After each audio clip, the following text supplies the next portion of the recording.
देश की सबसे बड़ी मेडिकल प्रवेश परीक्षा नीट यूजी 2026 एक बार फिर विवादों के केंद्र में है। लेकिन इस बार मामला सिर्फ पेपर लीक का नहीं है, बल्कि उस सिस्टम पर सवाल उठ रहे हैं जिस पर करोड़ों छात्र भरोसा करते हैं। सीबीआई की चार्जशीट में जो खुलासे हुए हैं वे चौंकाने वाले हैं। जांच एजेंसी का दावा है कि पेपर किसी प्रिंटिंग प्रेस से लीक नहीं हुआ, बल्कि एनटीए के लिए काम कर रहे कुछ विषय विशेषज्ञों ने अपने अधिकृत एक्सेस का गलत इस्तेमाल करके सवाल बाहर पहुंचाए।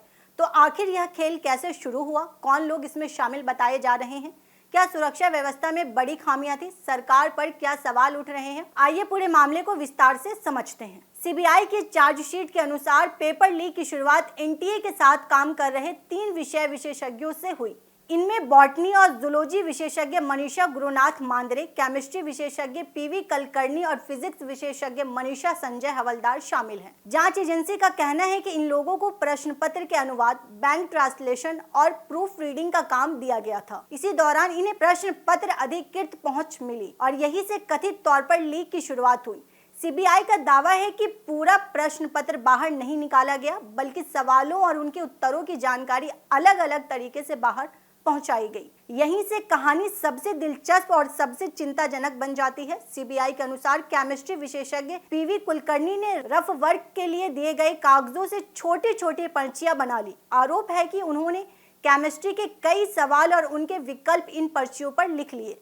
वहीं बॉटनी विशेषज्ञ मनीषा मांद्रे कथित तौर पर सवालों को याद कर लेती थी और बाद में उनसे जुड़े पैराग्राफ एनसीईआरटी की किताबों में चिन्हित करती थीं। फिजिक्स विशेषज्ञ मनीषा हवलदार भी कथित तौर पर सवालों को संक्षिप्त रूप में नोट कर लेती थीं और बाद में उन्हें आगे पहुंचाया जाता था। सबसे बड़ी बात यह है कि सीबीआई के मुताबिक एनटीए के कॉन्फिडेंशियल सेक्शन से बाहर निकलते समय इन विशेषज्ञों की तलाशी नहीं ली जाती थी। यानी जिन लोगों के पास गोपनीय प्रश्न पत्र तक पहुंच थी, उनके बाहर निकलने पर कोई सख्त जांच नहीं होती थी।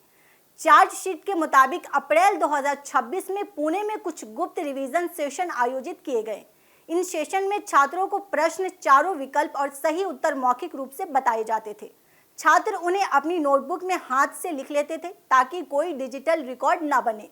सीबीआई का कहना है कि यही तरीका जांच से बचने के लिए अपनाया गया। इसके अलावा फिजिक्स के सवाल कुछ कोचिंग शिक्षकों तक पहुंचाए गए। हस्तलिखित नोट्स की तस्वीरें खींचकर उन्हें आगे भेजा गया। जांच में यह भी दावा किया गया कि कुछ लोगों को ऑनलाइन भुगतान किया गया और डिजिटल ट्रांजैक्शन के रिकॉर्ड भी मिले हैं। सीबीआई की जांच में एक और चौंकाने वाली बात सामने आई है। आरोप है कि लातूर के एक अस्पताल में चुनिंदा छात्रों को बुलाया गया।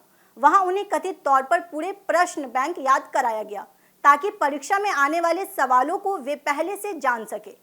जांच के अनुसार पुणे के कुछ लोगों और लातूर के एक डॉक्टर की मदद से यह पूरा नेटवर्क चलाया गया। यदि ये आरोप अदालत में सही साबित होते हैं तो यह सिर्फ पेपर लीक नहीं, बल्कि संगठित तरीके से परीक्षा में फायदा पहुंचाने की साजिश का मामला माना जाएगा। जांच के अनुसार लीक हुए सवाल बाद में पीडीएफ फाइल में बदले गए और टेलीग्राम जैसे प्लेटफॉर्म के जरिए आगे भेजे गए। सीबीआई का दावा है कि नासिक, पुणे, गुरुग्राम, लातूर और जयपुर तक इसका नेटवर्क फैला हुआ था। जांच एजेंसी के अनुसार जयपुर में कुछ लोगों तक यह सामग्री 10 से 12 लाख रुपए लेकर पहुंचाई गई और बाद में उसकी प्रिंट कॉपियां भी बांटी गई। यानी सिर्फ एक व्यक्ति की गलती नहीं, बल्कि कई लोगों की कथित मिलीभगत का मामला दिखाई देता है। सीबीआई का कहना है कि जांच में कई अहम सबूत मिले हैं। छापेमारी के दौरान बरामद नोटबुक का मिलना असली नीट यूजी प्रश्न पत्र से किया गया और फॉरेंसिक जांच में दोनों के बीच समानता पाई गई। इसके अलावा हैंडराइटिंग जांच, मोबाइल रिकॉर्ड और बैंक ट्रांजैक्शन और नकदी बरामद को भी जांच एजेंसी महत्वपूर्ण सबूत मान रही है। कुछ आरोपियों से जुड़े खातों में हुए लेन देन की जानकारी भी सामने आई है। हालांकि अंतिम फैसला अदालत को करना है और सभी आरोपी तब तक कानून की नज़र में निर्दोष माने जाएंगे जब तक अदालत दोष साबित न कर दे। अब इस मामले के सामने आने के बाद सबसे बड़ा सवाल परीक्षा सुरक्षा व्यवस्था पर खड़ा हुआ है। अगर प्रश्न पत्र तक पहुंच रखने वाले लोगों की तलाशी नहीं होती थी तो ऐसा क्यों? क्या गोपनीय सेक्शन की निगरानी पर्याप्त थी? क्या सीसीटीवी व्यवस्था मजबूत थी? सीबीआई की जांच में यह भी सामने आया कि वहां सीसीटीवी निगरानी के लिए कोई अलग कंट्रोल रूम नहीं था और जांच एजेंसी को सीमित अवधि की फुटेज ही मिल सकी। ऐसे में सवाल उठ रहा है कि देश की सबसे महत्वपूर्ण परीक्षाओं में से एक की सुरक्षा व्यवस्था में इतनी बड़ी खामियां कैसे रह गई? विपक्ष का कहना है कि यह केवल कुछ व्यक्तियों की गलती नहीं, बल्कि पूरे सिस्टम का विफलता है। इस पूरे विवाद का सबसे ज्यादा असर छात्रों पर पड़ता है। लाखों छात्र वर्षों की मेहनत और तैयारी के बाद नीट जैसी परीक्षाओं में बैठते हैं। ऐसे में अगर कुछ लोगों को पहले से सवाल मिल जाएं, तो ईमानदारी से तैयारी करने वाले छात्रों का भरोसा टूटता है। यही वजह है कि हर पेपर लीक का मामला सिर्फ एक आपराधिक जांच नहीं, बल्कि छात्रों के भविष्य और देश की शिक्षा व्यवस्था की विश्वसनीयता से जुड़ा मुद्दा बन जाता है। फिलहाल सीबीआई अपनी चार्जशीट दाखिल कर चुकी है और दिल्ली के राउज एवेन्यू कोर्ट 10 अगस्त को इस मामले पर संज्ञान लेने वाली है।